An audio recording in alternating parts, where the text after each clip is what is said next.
Hi, welcome to another wonderful episode of Conversations with Community Leaders.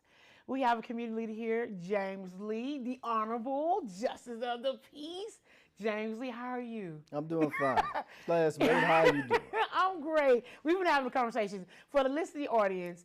So James and I grew up together. So we go back and forth all the time with stuff. I guess what was it? Middle school, right? Wiley? G.L. Wiley. G.L. Wiley. So we were part of that G.L. Wiley. We graduated high school 1996. But yeah, we've been Wiley, like middle school. I've been knowing James. So let's talk about.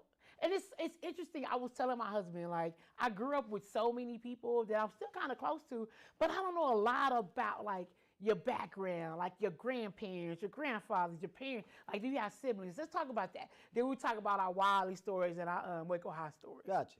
So I'll start with the immediate. I've been married to my high school sweetheart. Oh, yeah, remember that? Yeah, so we've been married for, 25 years now. We started out young, having children. So my oldest child, he's a father now of two, graduated from Prairie View A&M. PV? He's a mechanical engineer. I say he take that from his daddy. He's very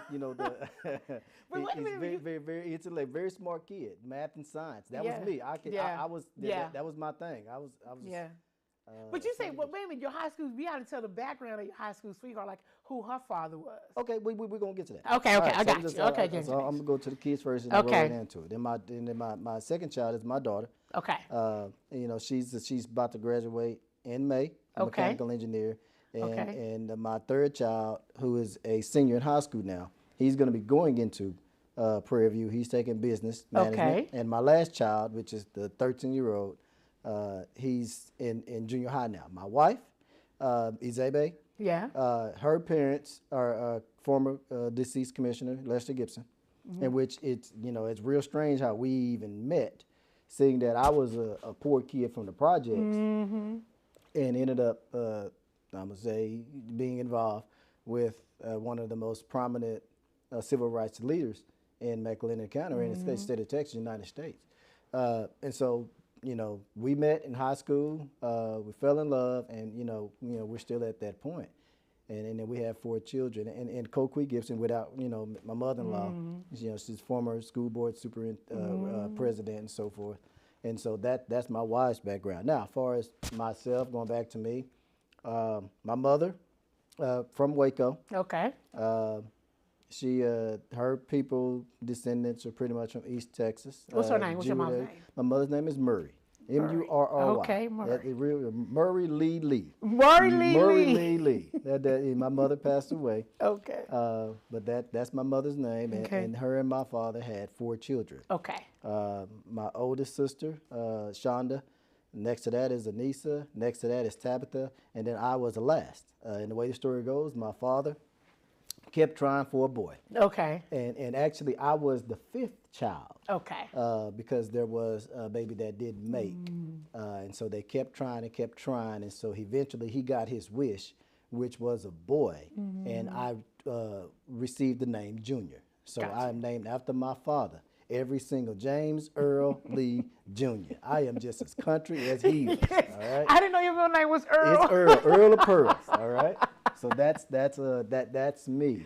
And my father's his family, they're from Marlin, Falls County. Okay. And so that's kind of where as far as family. My mother's side, my mother's mother was there to help take care of us. In which we can kind of go into that, Oh, we can go into now. Because I was thinking, because James and I was in high school, and we rode band buses. Yes. And so I remember distinctly them dropping you off at a house, because you said you grew up in the projects. And I was like, James, I never remember dropping you off at the projects. I was ashamed. It was always I was ashamed. A house. It was a house in East Waco. Yeah, I was ashamed. That was my grandmother's house. Okay. I was, I didn't want everybody to know I stayed in Sherman Manor. Okay. And so whenever the bus driver would find a route for us to go home, right, he would drop me off at my grandmother's house. Oh.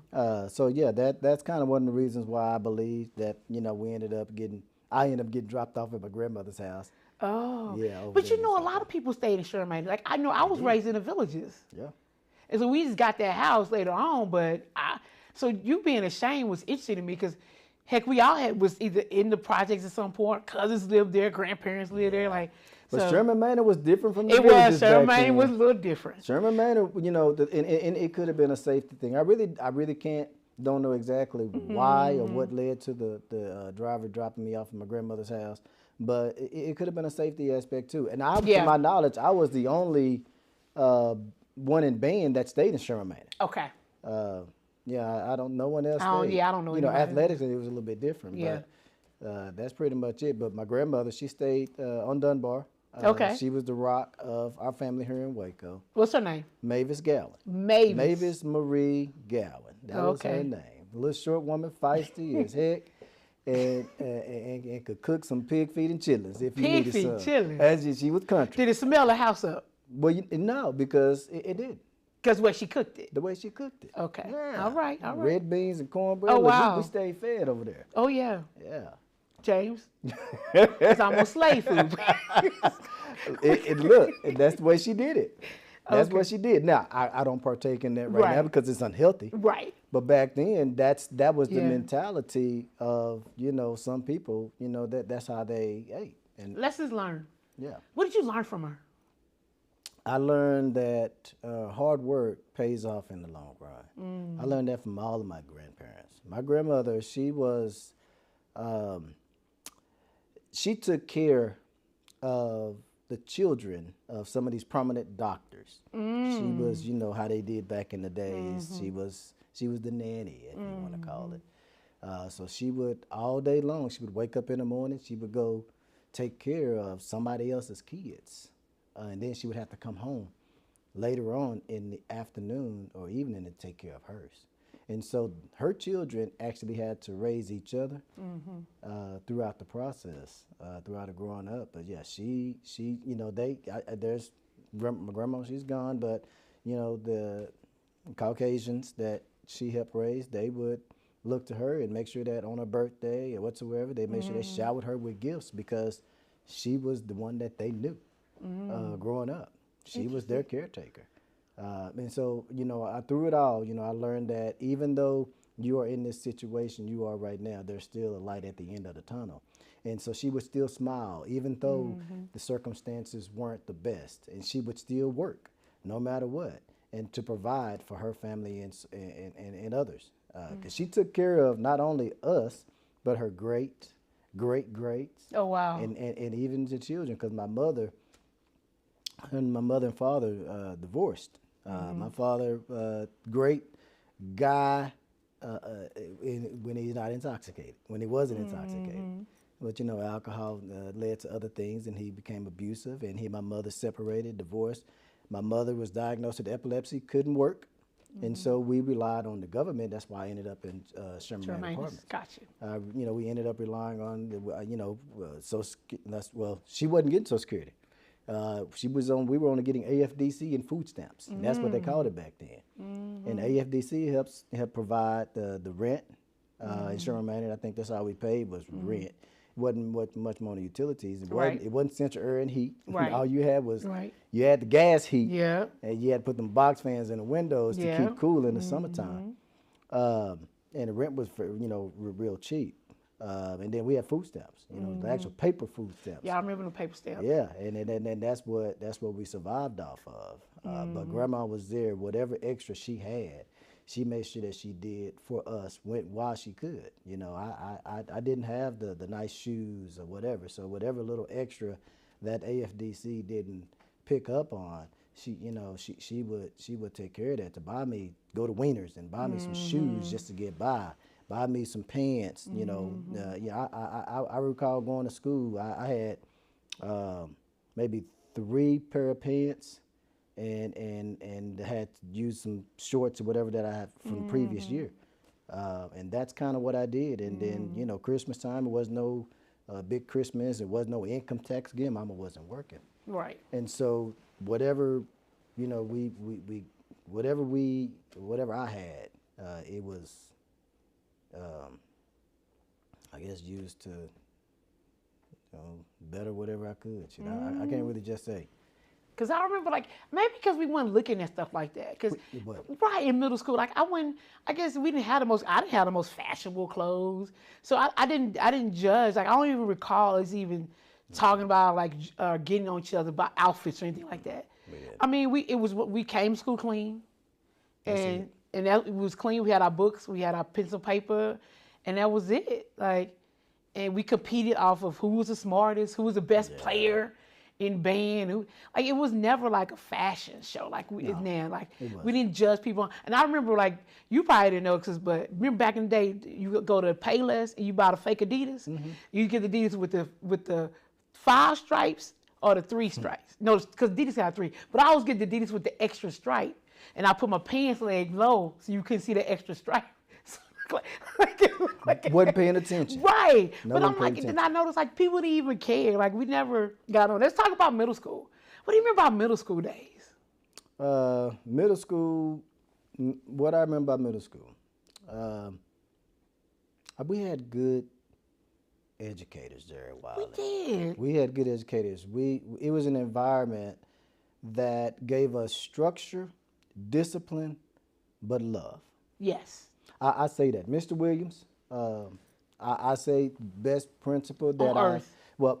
I had Mr. Barksdale in elementary, and then I had Mr. Williams in middle school. See, I Miss Rowe. We'll talk about Miss Rowe later, but that's a whole other conversation. Okay. So with Wiley, we had a system in place. Everybody jailed and everybody learned. You know, Mr. Gamble, skied roll, hit the door. Don't walk on the grass. Ooh, and Miss Gamble was the last one to do corporal punishment. Remember that? That's it. I got out of Gamble though. But he had that paddle on his wall. He had the paddle on the wall. I was like, Gamble, you're not gonna hit with that paddle. So But I you make knew up that it was lies, everything, anything I can do. But every parent let Gamble do corporal punishment on us. Like, they gave him permission. I think he was probably the last person in Waco still doing corporal punishment. I think so. And, you know, of course, we had Mr. Offman. I don't know if you remember Mr. Offman. I remember. Okay, Mr. Offman. Mr. Offman, he was the assistant principal for Mr. Gamble. Okay, I remember Offman. 7th grade was Mr. Offman. Okay. It's Mr. Offman, 7th grade. But the thing was, even though, you know, he was a Caucasian principal, he still tried to understand the things that was going on in the lives of these kids. Yeah. And that's what it takes nowadays. Somebody to really understand what's going on in the lives of these kids, but teachers can't teach the way they used to. You know, back then you had different, you know, basic ways of teaching. You wasn't subject to teaching to a test. Right. Or you didn't, you know, you didn't have to deal with all of these disciplinary problems, which some people don't believe in paddling. Okay, that's fine. Yeah. That's I understand where you come from. You don't want nobody hitting your child. Right. But I can guarantee you, we had at Wiley, we had kids from Sherman Manor. Yep. Parkside. Yes. Villages. Yes. And Trentwood. Yep. All in the same school. It wasn't that many fights. We weren't fighting each other. It was almost like home. But you know what? Like Mr. Williams, he knew everybody. That's the first time I realized what a really HBCU was, because he went to Wiley College. Okay. And he taught us about historically black institutions. Yeah. But it was just, they knew our families though. They did. They knew our mom. Like, they knew us. So we knew we couldn't show out because it was one phone call away. Like, you know your mama, come on, why are you doing this? I had a lot of attention though, much attention. But so let's moving on. So Waco High. See, it's interesting. Me and James was talking as becoming adults, and we actually had the same experience at Waco High, but we didn't know it until after we became adults. We're not gonna call this person's name. I guess we can't say band teacher, right? We can say band teacher. We say band teacher. We can say band teacher. We had band experiences, but you know, band to me goes all the way back to junior high. Right. And before I get into that, I want to make sure that I let everybody know. You know, my father, even though he made some mistakes, rest in peace, senior, good person. Right. Father was a jack of all trades. Gotcha. If anybody needed anything fixed around the city of Waco or McLennan County, Falls County, they would call my daddy. Okay. Because he could do whatever, and he would give the shirt off his back. Okay. To give to someone else. And so I want to make sure that that's known, that he comes from good stock as well, because my grandparents on his side were hardworking individuals, had their own businesses and so forth. So I want to make sure that that's noted in this interview. Now, we can roll into let's do junior high band. Let's do junior high. You know, junior high band. we had Mr. Adams. Mr. Adams. Chalmer Adams. Yes. One of the best. Best. Took us on he took us on trips to Dallas whenever to compete. Yep. And we were talking about that. It was during school. It was during school. I agree. We took it away from our learning. It was a festival in Dallas that he took us to. I can't remember the name of it, but that right there gave us exposure. And Mr. Adams, I believe he was a graduate from Prairie View. Yeah, I think he did too. I think he went to PV. And so he the one who switched me over from French horn to tuba, because initially under Mr. Swan, at 6th grade, I started out with the trumpet or French horn, and by the time I got to middle school, Mr. Adams said, "Boy, your lips too big." She's for this instrument, so he switched me over. I think from trombone to tuba. He went from trombone, and then from trombone I went to tuba. So, and I continued on through that path. Of course, in middle school, I did everything. Yeah. I mean, I did football. Yeah. Basketball. Yeah. Track. Yeah. Band. And we had good coaches. I did everything. They was in shape coaches. In shape. So I participated in everything. Mm-hmm. No matter what it was, I was in it. And I thank God that I was in it, because it gave me that exposure. And I was able to choose when I got, well, we'll go into that. So 8th grade year comes up. Okay. At that time, students get the option to, figure out what they're going to do at the 9th grade level. Some are going to be strictly athletics. Some might, because you get your 2 electives, right? Right. And so at that time, I was still in that accelerated course as far as academics. So I went in to all honors courses, mostly math and science honors at 9th grade center going into. So I was in math and science, but I had those 2 electives. So my 8th grade year, this band director comes to us, and he says, "Hey, I see you guys are good." He saw what Mr. Adams did, and he saw the ability to have a great, strong band program. So he told a lot of the kids that, "Hey, look, if you choose band, I can make sure you get a scholarship." Okay. And so that stuck in the back of my mind, because my mother didn't graduate from she didn't graduate from high school. My daddy graduated from college. He got an associate's degree, but it was never taught. So I heard people talking about it, and I have an uncle who graduated from what's in Brownwood, Howard Payne. Okay. He graduated from Howard Payne. And so I knew he was the only one of my family to go and graduate. So it was talked about, but it was, never was really pushed. So it was in the back of my mind going into my 9th grade year, what should I do? And so even going into my 9th grade year, whenever I was at band, it was reiterated. Stick with band, I can get you a scholarship. Gotcha. And so I just stopped athletics altogether, because I played basketball my 9th grade year. Right. And I'm only 5'6". I'm going to say 5'7" with some good shoes. No, we about the same height. Okay. So me knowing I had the basketball skills, but I didn't have the height. Gotcha. Okay. But I could have still ran track. You could have, yeah. So I let athletics go, period. And I focused everything on band, because I had that thought that as long as I put forth 100% into this band program, I got the ability to go to college. Yeah. Well, just so happened, freshman year, great. We competed the whole 9 yards. Sophomore year, great, competed. Band program is getting recognition. Junior year, we get to go to Chicago. We're big time now. We have to put a pin, because I was in band too with James. Okay. But at this point, junior year, I was having some issues. Okay. But I didn't go to Chicago trip. Okay. But I do remember, we would talk about James, like, dang, he's so serious about band. Oh, he's so serious. He know all his music. James was serious. Like, you was serious. You was always first year. Always. Like, people always had to come against you. They was like, oh, we're not going to pass James. I was a sophomore in first year. I know. You was always first year. I'm like, dang, he's so serious. He make me look bad. Because I'm trying, but I'm not that good.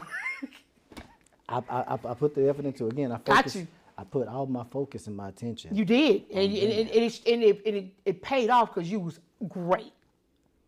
You were great. Like, as one of your classmates who played in the same band with you and saw your progression, you were awesome, and everybody could tell. Everybody could tell. I appreciate that. Yes, you were great. All right, we're talking about junior year. Junior year, we went to Chicago. I didn't go that trip. I got you. Yeah, we will talk about it anyway. I still got the video. Anyway. And so we went to Chicago. Okay. Lots of things happened in Chicago. I heard. And whenever we got back to Waco, there were certain kids that received some discipline for their actions in Chicago, and I honestly felt that it wasn't fair discipline. Got you. And I feel like politics came into play. Okay. Politics and favoritism. Okay. There were certain kids from different backgrounds that did not get disciplined for certain things that were not only against the school book, the code of conduct, but maybe some other things. And so, you know, I started protesting. Okay. I protested. Okay. I was already I'll be honest with you, I was in my feelings. Okay. In a way, because I knew that I had won being president. Yeah. The votes were there. You did. For being president. I understand why you didn't get it. I didn't know what happened. I'm gonna be honest. I didn't know what happened. Politics played into play. Okay. So just so happened, you know, even though I knew I had the support of everybody in the band to be band president, my parents didn't have the influence Got you. on the band program. Got you. We weren't the type. My parents weren't involved. They weren't band boosters. They wasn't bringing in money and things like that. And so that's the reason why this certain individual, you know, was able to get it. That's the way I see it. That's my opinion. So long story short, you know, once all that happened and I saw that, you know, the discipline wasn't fair, I protested. Okay. It was a silent protest. I didn't march. It was a silent protest like they did back in the days where you did the sit-ins. I did my own personal sit-in. I came to class. Okay. But I refused to play. And that right there caused problems. Yeah. And I was already kind of to the point where as I knew, well, I was talking to friends and so forth, and they said, well, you ain't got no scholarship offers. You ain't nobody, you know, talk to you about this, and nobody talk to you about that. And so Mr. Adams, I talked to Mr. Adams. And Mr. Adams said, man, just talk to me, and then I can probably get you in Prairie View. Okay. Well, that didn't work. I didn't get a chance to go to Prairie View because I started a family early. Right. My senior year, after I graduated. Of course, I couldn't do anything until after I graduated. I started a family early. I became a father. And so I chose to continue working at HEB and go to school here instead of, you know, going to PV. But that band teacher, you actually ended up getting out of band, right? Well, he seeing that I was silently protesting. Right. He knew that he couldn't discipline me. Correct. Can't make me play. Right. As long as I came to class. Right. And an educator told me that. An administrator told me that. Right. Because I had one administrator. He said, well, you know, you got to do what you got to do what he says to do. But then another administrator that was like me. Right. He sat me down and he said, well, as long as you go to class, right, he can't make you play. Right. And so eventually I was removed out of the program. Okay. He allowed me to, he said, look, you know, I'm not going to go back and forth with you because you are creating a hostile environment. Okay. So everybody saw what I was doing. Right. And as they, you know, your top, you know, band guy, player in that section, it was rubbing off on others. They saw it. And so he was like, you're becoming toxic. Right. So I need you out of my program. Okay. So he withdrew me. Okay. And so that's where I ended up in PE, and that's where I met my wife. Gotcha. And see, while you were going through this struggle with this particular person, I was going through my personal struggles as well, where he actually tried to get me expelled from school. And I didn't understand why this person hated me so much. I think that was the key.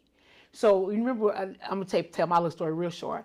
Honors programs, you have to get teachers to come sign on and say they like you, whatever. They put you in the honors for National Honor Society. I had every grades, all the grades. My teacher said they liked me. This particular person was not a part of my screening committee, but this particular person he saw my name on the list and wrote a bad review about me. And I never was a part of a National Honor Society. So my GPA, my grades, everything was great. I had academics, I had extracurriculars, but I didn't have National Honors beside my name. So he anytime he could eject anything on me, he did. I did not understand why. And so I felt like I was fighting this battle against this guy. The biggest thing when he tried to get me kicked out of school, we had a whole big meeting. He said on one of the band trips that I had threw a hat box at one of those booster parents and it hit him in the head and kind of knocked him down. So it was a big table. It was, my mother was called. She had come off work. I was there. Mr. Cooper was there. That was my administration. I called Mr. Cooper. He saved my life. That band teacher, his staff was there and a few other people, but the parent never showed up. So I had to stand up for my rights. My mom was like, well, I know my daughter doesn't lie. Yeah. My mom wasn't there because she went on the booster one. My mom was working. She said, I wasn't there. So then kind of find out the bus that he said that I did, I asked him questions about this incident. It was on a bus that I wasn't on. I was like, so I didn't even ride that bus. I actually rode the different bus. So like my friends played, I was playing that with. Yeah. But I rode the other brass bus. I wasn't even on a bus in which it happened. You wasn't on the bus because I was in the wrong bus because I was like doing what I want to do. I didn't go with the wheels. I went with my homies. Yeah. So the brass bus. So I was on a bus which it occurred, and so Cooper was like, well, that's it. It wasn't her. If she can prove she was on a different bus. So Cooper saved my life, and it's interesting. After that happened, Cooper died like maybe a week or two later. And I remember waving at him in his little car, leaving Waco High, and like saying like, dang, because this guy was getting me expelled. I knew if I got expelled from high school, I couldn't get into my college. Yeah. So that couldn't happen. So anyway, he's one of the reasons why I ran from Waco. I was like, how can you hate? I was a teenage girl so much. I'm going to get out this town. I hate this town. I'm leaving. I'm going to wherever I can go. And I went to Clark, Atlanta. He's one of the reasons why and so like we was talking about, like, we actually have to thank him now because if it wasn't for him, I wouldn't be where I am. Yeah. Like all that hatred turned to, we flipped it. That's good. Yeah, we flipped it. I'm like. And the sad part about it, I didn't know that you were going through this stuff because this happened, it had to be in was it your my junior senior year. Like we was kind of arguing over a course of 2 years. So that was pretty much the time frame that he and I was going through that mess too. It was you weren't the only one. Yeah, it was a few people I talked to now. They're like, oh yeah, I was going through it too with him. Okay, so it was like he picked a few people out the band. Like really just I don't understand him. Like I do want to talk to him though, as an adult woman. I would love to have a sit down. But anyway, we're gonna keep going. I think hopefully maybe one day we'll get the opportunity. I think we could because they have the little Facebook group. For yeah. And again, the one thing that bothered me out of that, I had worked so hard and gave him so much. You did. He took my Letterman jacket. Oh. I had earned it. You earned it. I earned it. He took it, and he said that if you can't pay for it, you can't have it. Yeah. I had earned it. And to this day, I still have that. I have a bad feeling about Waco High. Got you. Because of that. It was a few things happening. It was so interesting. That's an interesting school. As much as we bleed lion red, it was a few things that happened at that school that I really wish I could question these adults as I'm an adult now. Do they even remember that they did that? Sometimes I question that. Do they even know what they did to us? Well, anyway, we'll keep going. Let's move on. We'll move on. Let's talk about your new career. You're Justice of the Peace. Let's tell, how did you become Justice of the Peace? Oh, Lord. It's a long journey there.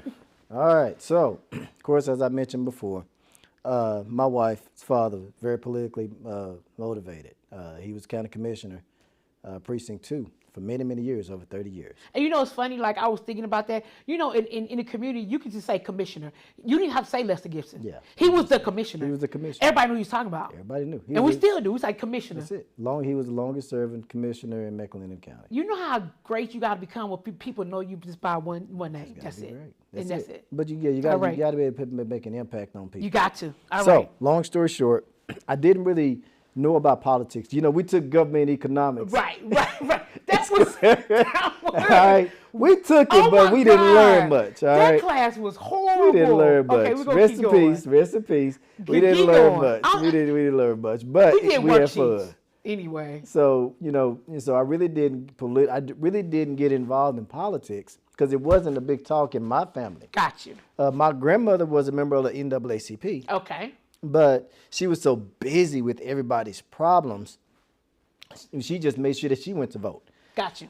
So at the age of 18 or 19, whenever I was courting my wife now, my father-in-law, I listened to him and I absorbed a lot of things from him. as far as the politics. And that's how I actually got more involved. I started working on campaigns. One of the first campaigns I worked on was Chet Edwards. Okay. Back in the days. So yeah, Chet's great guy.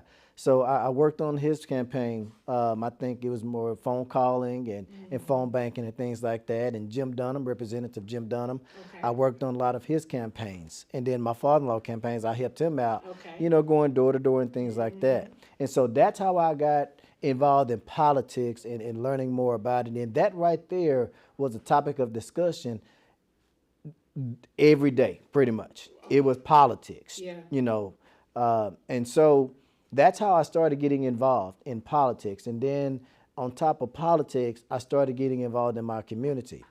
I started coaching and things like that. And I credit a lot of people to that got me involved in youth sports, and that's helped. That I bring that up because being involved in the community with our youth helped me on the campaign trail. And I go back to my first coach, Kenneth Hall. Okay. It's Rem Hall. He was my first coach. Okay. And then after that, it was always Coach Vanna with Eastern Little League. And when I was working at HEB, Coach Vanna pulled me to the side, a friend of mine named John, because he was with Eastern too. He said, "Look, I need you guys to come help coach." Okay. And that's how I started getting involved as far as coaching at Eastern. And then my father-in-law, he was coaching football, and so I was helping him coach as well. So that's how I started getting involved in coaching and being part of these kids' lives. And that helped me during the campaign trail. That, as well as working on these different types of campaigns, getting to know people, building bonds with those who are involved in politics. And working, I think right around in 2006, 2007, I was employed by Representative Dunham as a district aide. And there I learned a lot about the legislative process, on how laws are made, from A to Z, and how, a little bit more in depth on politics. And so whenever the opportunity rose for me to run for office, I spoke with a lot of good friends of mine that I met along the way, and that's where I went ahead and put my name in the hat. So I was working full time as a AC mechanic. I was either on the roofs or diagnosing things, so forth. And then whenever I got off from work, I was on the campaign trail, knocking on doors. Okay. And so forth. But there was a lot of things. Education, I came here to MCC, criminal justice classes while working at Texas Youth Commission, TYC. And then, like I say, that all of that came into play. So whenever I did get out and run, me working at HEB, me treating people right, me coaching, me absorbing all of this information that was being put on me, and me having the friends along the way assisted in the process of getting me elected in office, and having a supportive family. My father, he even though he wasn't in his best health, he made sure that he registered to vote. Okay. He made sure that his voter registration was at my house. Okay. And he made sure that he voted. Okay. And that was his thing. He was so proud, and my mother was so proud that even though through all the circumstances and so forth, they was able to see their son on the ticket running for office. Yeah. Do we need to pause?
Okay.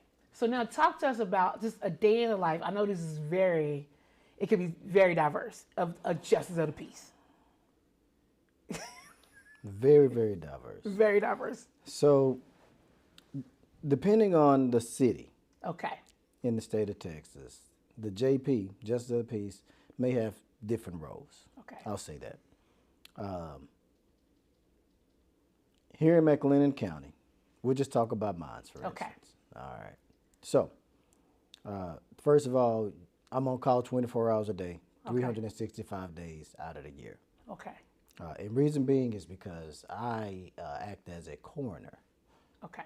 So if someone passes away in my precinct, or it could be in someone, because we take care of each other as well.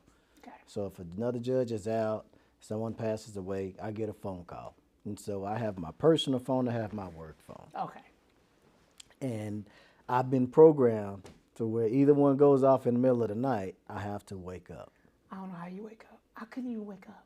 So so whenever the phone rings and say, "Hey Judge, this is Officer so and so." Right. I already know. Right. So I was like, okay, I'm gonna call you right back. So I'll get up, wash my face, get myself together. I'll go out to my truck, and I'll start getting some of the information. Okay. All right. And so that's kind of how how it goes. And majority of the time, I have to go out and actually perform the inquest in person. Statutorily, we don't have to go out to the homes and so forth.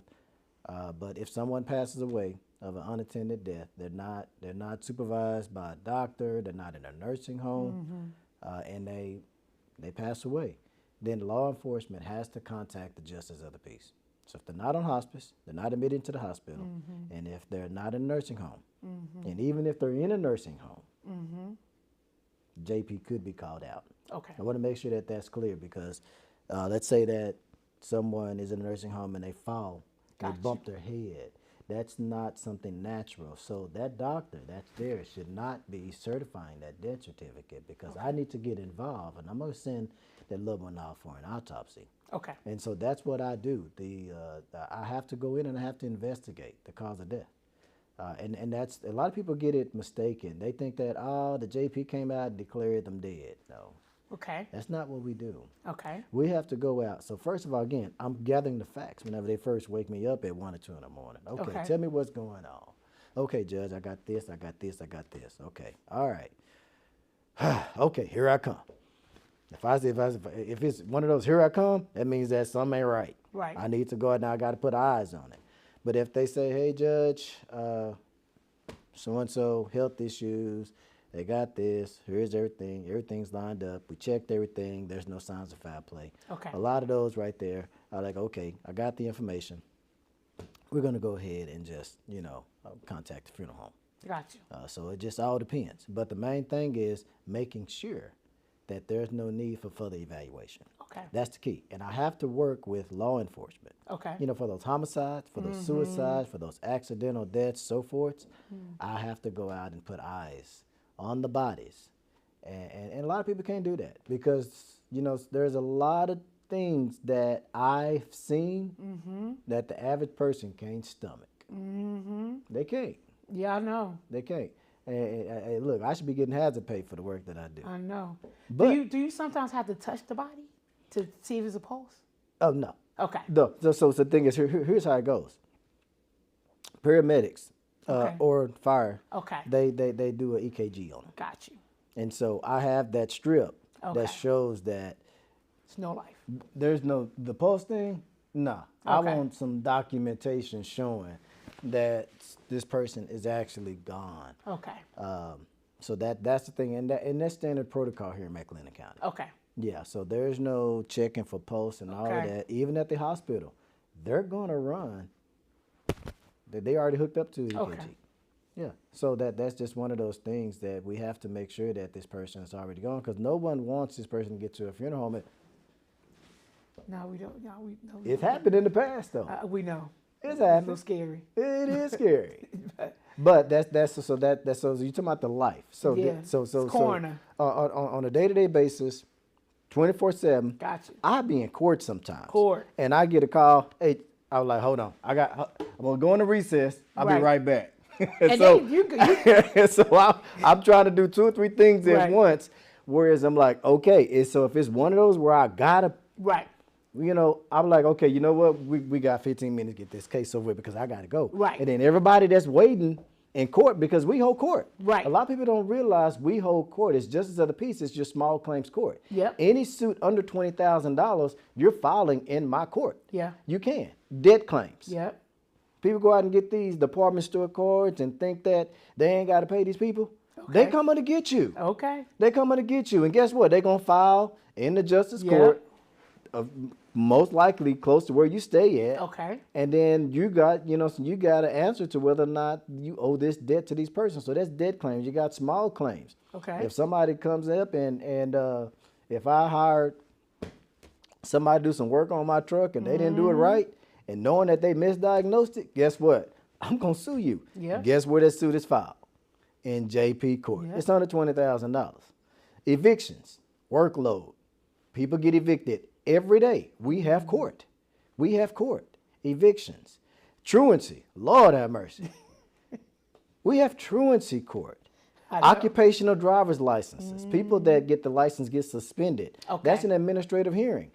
Those can be filed. Whenever someone's license is suspended, if they want to appeal that, that's held in the justice courts. It's so broad. Yes. It's so much that we have to do. Tow hearings. Somebody's car gets towed and they feel like it was towed illegally. That's justice court. Gotcha. Somebody has a dangerous dog. Guess what? You can appeal your dog being seized. Gotcha. So all of this stuff is going on in court Monday through Friday. But keep in mind, I'm still got to be on call 24 hours a day, 365, because I have to answer to the law enforcement because I got families trying to figure out what's going on with mama and daddy. Yep. And so that's just Monday through Friday, 8 to 5 in court. And again, after court, after hours, I'm still on call. Now, you still do marriages, right, too? I've never done marriages. You've never done marriages? I've never done marriages. So, and I'll tell you why. Why? I strongly believe. Okay. This is my belief. Okay. This was when I first took office. Okay. Everybody's like, Judge Lee gonna marry. I said, pump the brakes. Okay. Why? Why not, Judge? I say, God didn't call me to marry y'all. They said, what? I was like, I believe marriage should be done by ordained ministers. Okay. And I also want to make sure that you go and get your counseling. Yes. Make sure you know this person. Yes. Before you marry this person. That's my belief. That's my belief. Make sure you because whenever you're doing it before God, and you should be one under God. But a lot of times, my belief, folks just jump up and get married, and it's more lust and love. They ain't love. You didn't hear me, more lust and love. And then they regret it in the long run. But I believe that if you really, really do it, and if you really take the time to go through the counseling. Yeah. And do your research, because you want to make sure that you're biblically on accord whenever you go and take those vows. And I believe, this is just me, I'm not knocking any other JP that does it. Right. I'm not knocking. If you do it, that's you. Right. But my belief is I'd rather spend my time in the community with these kids by coaching them, by running youth organizations, and then spending time with my family, whatever little time I can, trying to juggle all of this.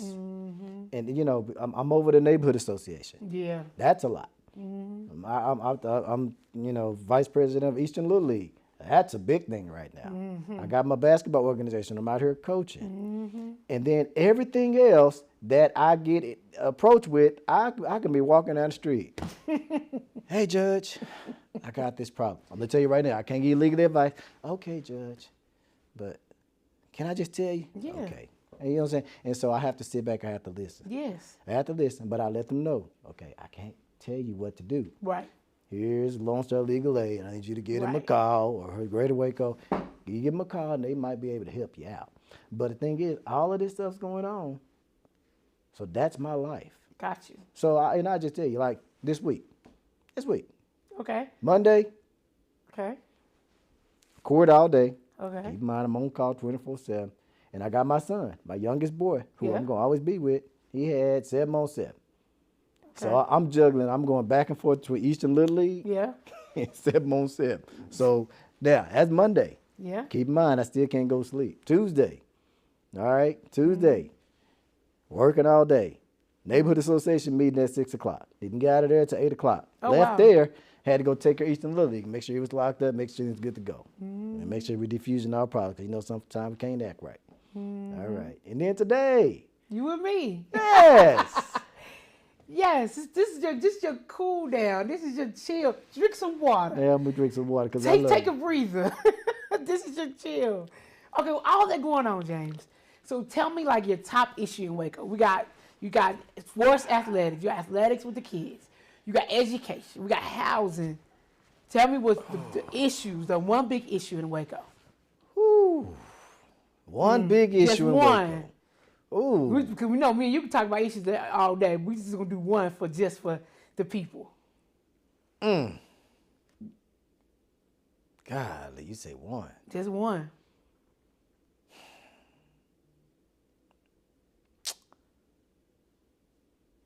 Lack of leadership.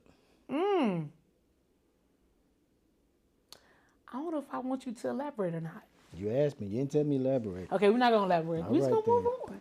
I'm gonna move on from that one because I want to keep my show. Okay. Yeah. That's how to keep you quiet. Keep moving. Yeah. We can talk about that off there. Yeah, we're gonna keep moving. So let's talk about favorite things, right? So like we talked about your favorite book and you named a book. Yes. So let's talk about that book.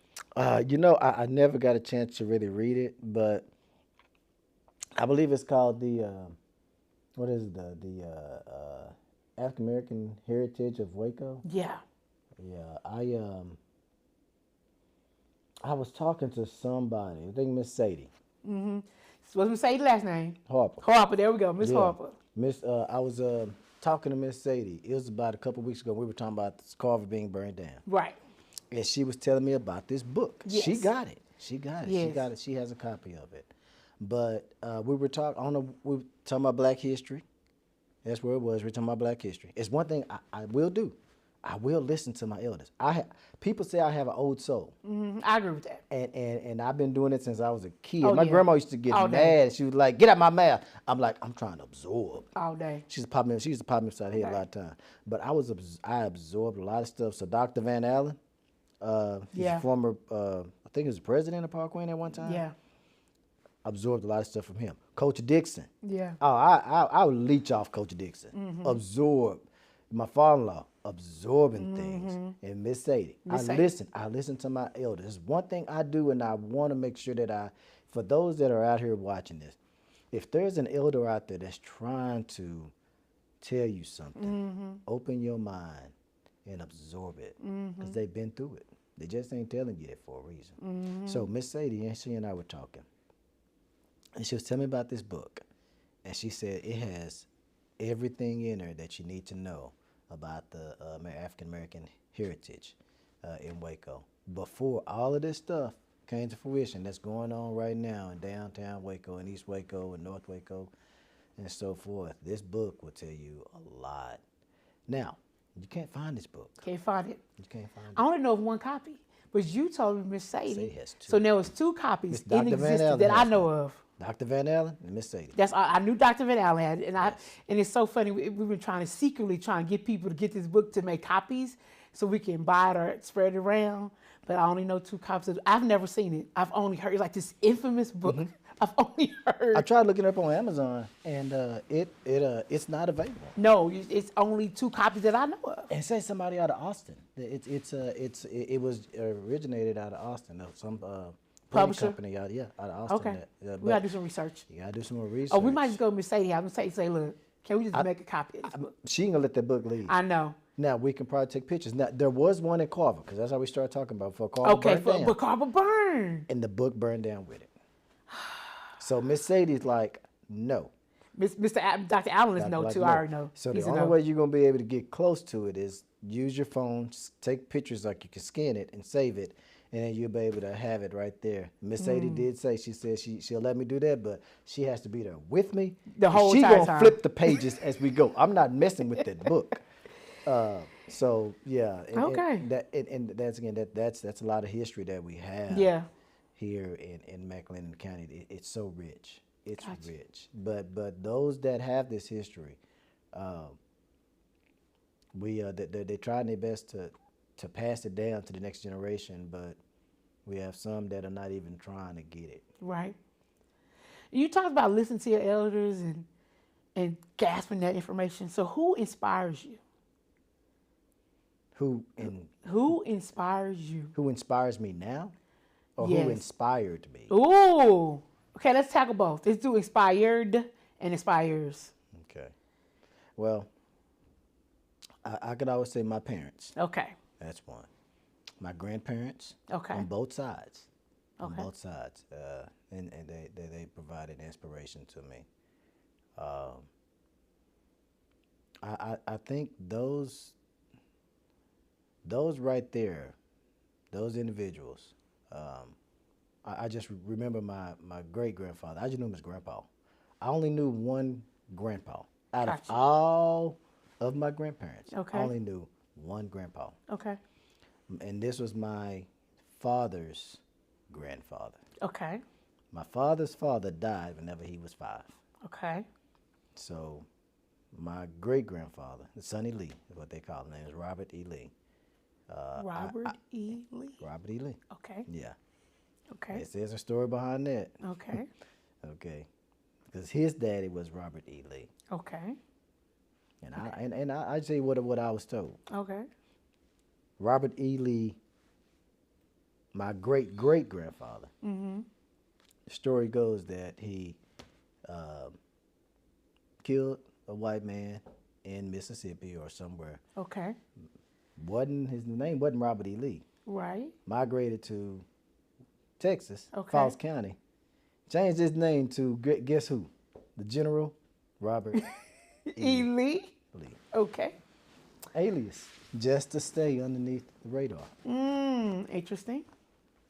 Strange, huh? Okay. Don't know how true it is, but Grandpa, my great grandpa, dead and gone. But going back to Grandpa, Sonny Lee, I look to him a lot, and my father, I look to him a lot. Okay. Because of hard work and knowing the value of money and knowing how to handle things. Calm, collective, but persistent in the process. Okay. It's good. Don't get all riled up about things all Okay. the time. Kill them with kindness sometimes. Okay. All right. What would you say to your younger self? Ooh.